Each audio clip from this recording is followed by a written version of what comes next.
ನಮಸ್ತೆ ನನ್ನ ಪ್ರಿಯ ವೀಕ್ಷಕರೇ, ನಮ್ಮ ಲಕ್ಷ ಚಾನಲ್ಗೆ ಸ್ವಾಗತ. ನನ್ನೆಲ್ಲ ಕುಲ ಬಾಂಧವರಿಗೂ, ನನ್ನ ಯೂಟ್ಯೂಬ್ ಚಾನಲ್ ವೀಕ್ಷಕರಿಗೂ ಕೂಡ ಹೊಸ ವರ್ಷದ ಉಗಾದಿಯ ಪರಾಭವ ನಾಮ ಸಂವತ್ಸರದ ಹಾರ್ದಿಕ ಶುಭಾಶಯಗಳು. ಎಲ್ಲರಿಗೂ ಒಳ್ಳೆಯದಾಗಲಿ, ಎಲ್ಲರಿಗೂ ಆಯಸ್ಸು ಆರೋಗ್ಯ ದೇವರು ಕರುಣಿಸಲಿ ಅಂತ ಹೇಳ್ತಾ,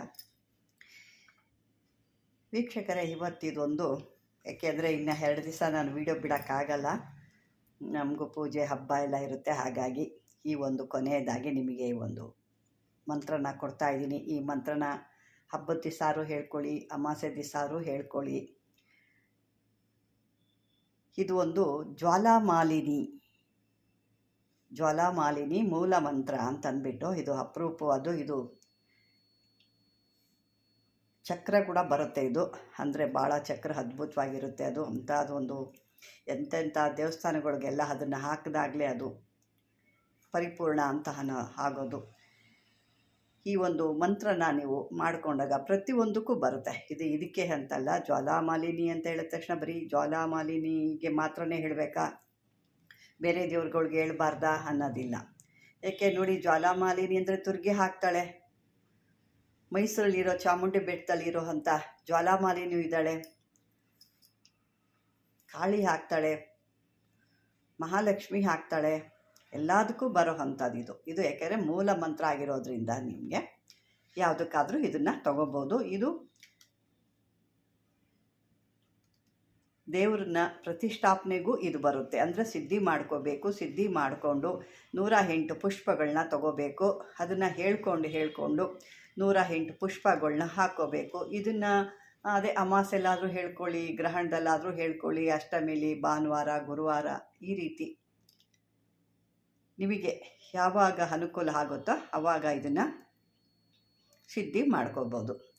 ಇದನ್ನು ಸಿದ್ಧಿ ಮಾಡ್ಕೋಬೇಕು ಅಂದರೆ ಇದನ್ನೇ ಅಲ್ಲ, ಪ್ರತಿಯೊಂದು ಮಂತ್ರನೂ ನೀವು ಸಿದ್ಧಿ ಮಾಡ್ಕೋಬೇಕಾದ್ರೆ ನಿಮ್ಮ ಮುಂದೆ ಒಂದು ಕಳಸದ ನೀರು ಇಟ್ಕೋಬೇಕು. ಅಂದರೆ ಕಳಸ ಅಂದರೆ ತೆಂಗಿನಕಾಯಿ ಎಲೆ ಇಡೋದಲ್ಲ, ಖಾಲಿ ಬರೀ ಒಂದು ತಂಬಿಗೆಯಲ್ಲಿ ಒಂದು ತುಂಬ ನೀರು, ಮಡಿ ನೀರನ್ನ ಇಟ್ಕೋಬೇಕು. ಒಳ್ಳೆ ಶುದ್ಧವಾದ ಗಂಗಾಜಲ ಅಂತ ಏನು ಹೇಳ್ತೀವಿ ನಾವು, ಆ ರೀತಿಯಾದ ಒಂದು ನೀರು ಇಟ್ಕೋಬೇಕು. ಮತ್ತು ನಿಮ್ಮ ಮುಂದೆ ಒಂದು ದೀಪ ಉರಿತಾ ಇರಬೇಕು. ಇದು ಉತ್ತರಕ್ಕೆ ಅಥವಾ ಪೂರ್ವಕ್ಕೆ, ಯಾವ ಕಡೆ ಆದರೂ ಪರವಾಗಿಲ್ಲ, ನೀವು ಯಾವ ಕಡೆ ಆದರೂ ಕುತ್ಕೊಳ್ಳಿ. ಪೂರ್ವಕ್ಕಾದ್ರೂ ಕುತ್ಕೊಳ್ಳಿ, ಉತ್ತರಕ್ಕಾದ್ರೂ ಕುತ್ಕೊಳ್ಳಿ, ಅದು ನಿಮ್ಮ ಅನುಕೂಲಕ್ಕೆ ತಕ್ಕನಾಗೆ ನೀವು ಕೂತ್ಕೋಬೋದು. ಇದನ್ನು 108 ಬಾರಿ ಹೇಳಿಕೊಂಡು ಪುಷ್ಪಗಳನ್ನ ಹಾಕ್ತಾ ಇದ್ದರೆ ಈ ಮಂತ್ರ ನಿಮಗೆ ಸಿದ್ಧಿ ಆಗುತ್ತೆ. ಇದನ್ನು ಜಾಸ್ತಿ ಕೂಡ ಹೇಳ್ಕೋಬೋದು.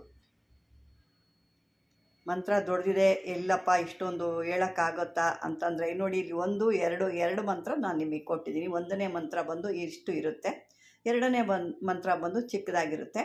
ಈ ಮೇಲಿನ ಮಂತ್ರ 1ನೇ ಮಂತ್ರ ಏನು ಕೇಳಿದ್ದೀರಲ್ಲ, ಅದಕ್ಕೂ ಕೂಡ 108 ಹಾಕ್ಬೋದು. ಇದಕ್ಕೂ ಕೂಡ 108 ಹೂಗಳಿಂದ ಜಪ ಮಾಡಿ ಹಾಕೋಬೋದು. ಮಂತ್ರಗಳನ್ನ ನಾವು ಹೇಳಿದಷ್ಟು ಭಾಳ ಅದ್ಭುತ. ಅದು ಎಷ್ಟು ದೊಡ್ಡದಿರುತ್ತೋ ಚಿಕ್ಕದಿರುತ್ತೋ ಅದು ನಾವು ಯಾವತ್ತೂ ಅದನ್ನು ದೊಡ್ಡದು ಹೇಗಪ್ಪ ಅಂತ ಅನ್ಬಾರ್ದು. ನಾವು ದೊಡ್ಡದಿದ್ದಷ್ಟು ನಾವು ಇಷ್ಟಪಡಬೇಕು ಅದನ್ನು. ಯಾಕೆ ಅಂತಂದರೆ, ನಾವು ಏನಾದರೂ ಒಂದು ಸ್ವೀಟ್ ಆಗಲಿ, ಒಂದು ಚಾಕ್ಲೇಟ್ ಆಗಲಿ ಬಾಯಲ್ಲಿ ಹಾಕ್ಕೊಂಡಾಗ ಸ್ವಾದಿಷ್ಟವಾಗಿ ಅದನ್ನು ಆ ಟೇಸ್ಟ್ನ ಅನುಭವಿಸಿ ಅದನ್ನು ತಿಂತೀವಿ ಅಲ್ವಾ. ಅದೇ ರೀತಿ ಇಂಥ ಒಂದು ಮಂತ್ರಗಳು ಸಿಕ್ಕಿದಾಗ ಇದು ಒಂದು ಸಕ್ಕರೆ, ಒಂದು ಸಿಹಿ ಸಿಕ್ಕಿದಂಗೆ. ಮಕ್ಕಳಿಗೆ ನೋಡಿ, ಚಾಕ್ಲೇಟ್ ಸಿಕ್ಕರೆ ಎಷ್ಟು ಕೊಟ್ಟರು ಸಾಲಲ್ಲ. ಅದೇ ರೀತಿ ಇದನ್ನು ಕೂಡ ನೀವು ಅನುಭವಿಸಿ ಎಷ್ಟು ದೊಡ್ಡದಿದ್ರೂ ಹೇಳ್ಕೊಂಡಾಗ ಭಾಳ ಅದ್ಭುತವಾಗಿ ನಿಮಗೆ ಕೆಲಸ ಮಾಡುತ್ತೆ. ನಾವು ಚಿಕ್ಕದಾಗಿರಬೇಕು, ಹೇಳಲಿಕ್ಕೆ ಕಷ್ಟ ನಮಗೆ ಅಂತಂದರೆ ಆಗಲ್ಲ. ಯಾಕೆಂದರೆ ಯಾವ್ದು ಎಷ್ಟೆಷ್ಟು ಇರುತ್ತೋ ಅಷ್ಟೇ ಬೇಕಾಗುತ್ತೆ. ಅದಕ್ಕೆ ನಾನು ಇಲ್ಲಿ 2 ರೀತಿಲೂ ನಿಮಗೆ ಕೊಟ್ಟಿದ್ದೀನಿ. ಅದನ್ನಾದರೂ ಹೇಳ್ಕೊಬೋದು, ಇದನ್ನಾದರೂ ಹೇಳ್ಕೊಬೋದು, ನಿಮ್ಮ ಇಷ್ಟ ಅದು. ಇದನ್ನು ಹೂವನ್ನ ಈ ಥರ ಇಟ್ಕೊಂಡು ಹೇಳಬೇಕಾಗುತ್ತೆ. ಆ ನೀರನ್ನ ಏನು ಇಟ್ಟಿರ್ತೀರ, ನೀವು ಕೈಯಲ್ಲಿ ಆ ಮಾಲೆಯನ್ನು ತಿರುಗಿಸ್ಕೊಂಡು ಹೇಳಬೇಕಾದ್ರೆ ಆ ಒಂದು ತಂಬಿಗೆಯಲ್ಲಿ ನೀರು ಇಕ್ಕಿರ್ತೀರಲ್ವ, ಅದರೊಳಗೆ ಬಿಟ್ಕೊಂಡಾದ್ರು ಕೈಲಿ ಇಟ್ಕೊಂಡು ಕೂಡ ನೀವು ಹೇಳ್ಕೊಬೋದು. ಅಥವಾ ಹಾಗೆ ಯಾರು ಕೈ ಅದ್ರ ಮೇಲೆ, ಬಲಗೈ ಹಸ್ತ ಅದ್ರ ಮೇಲೆ ಇಟ್ಟು ಕೂಡ ನೀವು ಹೇಳ್ಕೊಬೋದು. ನಿಮ್ಮ ಅನುಕೂಲ ಹೆಂಗಿರುತ್ತೋ ಆ ರೀತಿ. ಯಾಕೆ ಬರೀ 2 ಕೆಲಸ. ಮತ್ತು ನೀವು ಜಪ ಮಾಡಬೇಕಾದ್ರೆ ನೀರಲ್ಲಿ ಹಾಕ್ಕೊಂಡು ಅದನ್ನು ಜಪ ಮಾಡೋದ್ರಿಂದ ಅದು ಸಿದ್ಧಿ ಆಗುತ್ತೆ, ಇದು ಸಿದ್ಧಿ ಆಗುತ್ತೆ. ಮತ್ತು ಇದು ಏನಪ್ಪ ಅಂದರೆ ಬಲಗೈಲಿ ಇಡೋದ್ರಿಂದ ಅದರಲ್ಲೂ ಕೂಡ ಸಿದ್ಧಿ ಆಗುತ್ತೆ. ಆದರೆ ಮಂತ್ರ ಜಪ ಮಾಡಲಿಕ್ಕೆ ನಿಮಗೆ ಕಷ್ಟ ಆಗುತ್ತೆ. ಯಾಕೆ ಬಲಗೈಲಿ ಹಿಡ್ಕೊಂಡಿರೋ ನೀರನ್ನ ಕಳಸದ ಮೇಲೆ ಕೈನ ಇಟ್ಟಿರ್ತೀರ, ಆದರೆ ಜಪ ಮಾಡಲಿಕ್ಕೆ ಆಗಲ್ಲ. ಹಾಗಾಗಿ ಈ ರೀತಿ ಆದರೂ ಮಾಡ್ಕೋಬೇಕು. ಯಾಕೆಂದರೆ ನಾನು ಕೆಲವೊಂದು ಉಪಯೋಗ ನಿಮಗೆ ಹಿಂಗೂ ಕೂಡ ಮಾಡ್ಬೋದು ಅನ್ನೋದು ನಾನು ನಿಮಗೆ ಕೆಲವೊಂದು ಉಪಾಯಗಳು ಕೂಡ ಹೇಳ್ತೀನಿ. ಆ ರೀತಿ ನಿಮಗೆ ಕೂಡ ಹೇಳ್ಕೊಬೋದು. ಇದು ದುರ್ಗಾದೇವಿ ಕಾಳಿ ಕೂಡ ಹೇಳ್ಕೊಬೋದು. ಕಾಳಿಗೆ ಹೇಳ್ತೀನಿ ಅಂದಾಗ ಇದರಲ್ಲಿ ಇದು ಒಂದು ಮೂಲಿಕೆ. ಅಕಸ್ಮಾತ್ ನೀವು ಜ್ವಾಲಾಮುಖಿ ಅಥವಾ ಕಾಳಿ, ದುರ್ಗೆ, ರೇಣುಕಾ ಎಲ್ಲಮ್ಮ ದೇವಿ, ಇನ್ನು ಸಾಕಷ್ಟು ಹೆಸರುಗಳು ಎಲ್ಲ ಇರ್ತವೆ. ಇದು ಒಂದು 18 ಮೂಲಿಕೆಗಳಿಂದ ತಯಾರಾದಂಥ ಒಂದು ದೇವತಾ ಒಂದು ಆಕರ್ಷಣ ಒಂದು ಇದು ಅಂತ. ಮತ್ತು ಇದರೊಳಗಡೆ ಇನ್ನು ಕೆಲವು ಕರಂಗಾಲಿ ಕೂಡ ಮಿಕ್ಸ್ ಆಗಿದೆ. ಇದರೊಳಗಡೆ ಇನ್ನು 18 ಮೂಲಿಕೆಗಳು ಕೂಡ ಇದು ಮಿಕ್ಸ್ ಆಗಿದೆ. ಇದನ್ನು ಕೆಲವೊಂದು ವಸ್ತುಗಳಲ್ಲಿ ಹಾಕಿ ನೀವೇನು ದೇವ್ರುಗಳ್ನ ಒಂದು ಪ್ರತಿಷ್ಠಾಪನೆ ಮಾಡಿರ್ತೀರಲ್ವ, ಅಲ್ಲಿ ಇದನ್ನು ತುಂಬಿದಾಗ ನಿಮಗೆ ಅಲ್ಲಿ ಒಂದು ಶಕ್ತಿ ಅನ್ನೋದು ಬರುತ್ತೆ.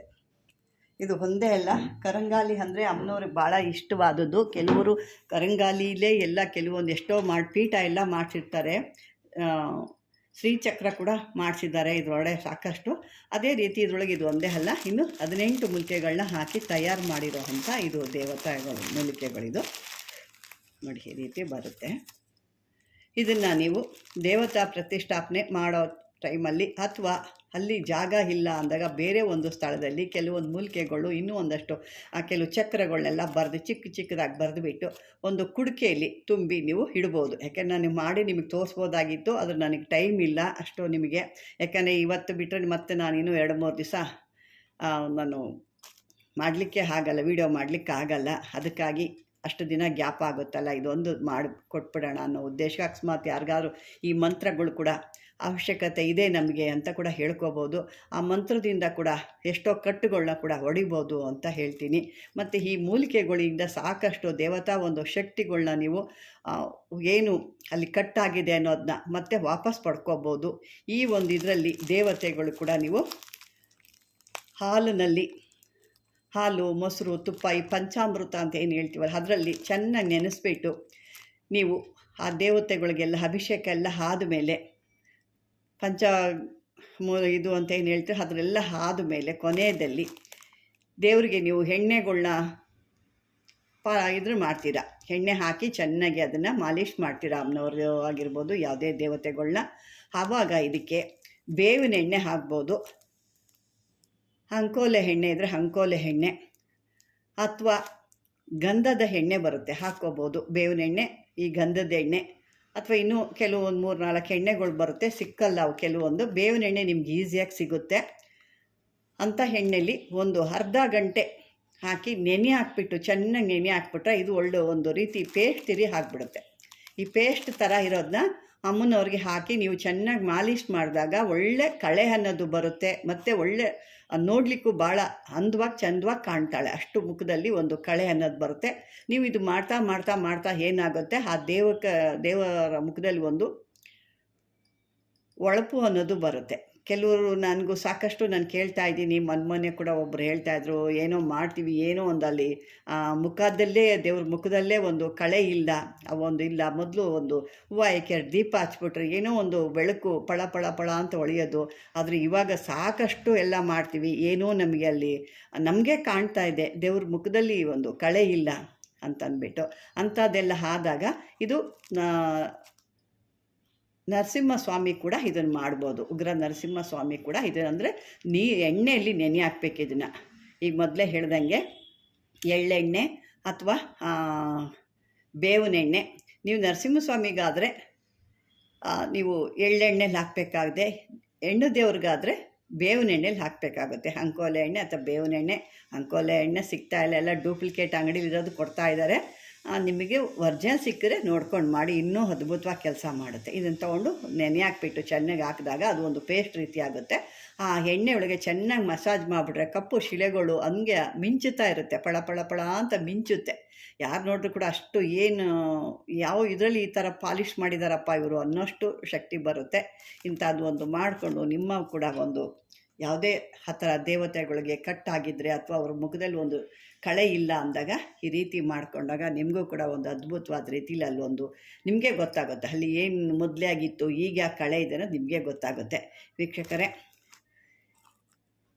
ಮತ್ತೊಮ್ಮೆ ಎಲ್ಲರಿಗೂ ಯುಗಾದಿ ಹಬ್ಬದ ಶುಭಾಶಯಗಳು ಅಂತ ಹೇಳ್ತಾ, ಈ ವಿಡಿಯೋ ನಿಮಗೆ ಇಷ್ಟವಾದರೆ ಲೈಕ್ ಮಾಡಿ, ಶೇರ್ ಮಾಡಿ, ಸಬ್ಸ್ಕ್ರೈಬರ್ ಮಾಡ್ಕೊಳ್ಳಿ ಅಂತ ಹೇಳ್ತಾ ಧನ್ಯವಾದಗಳು.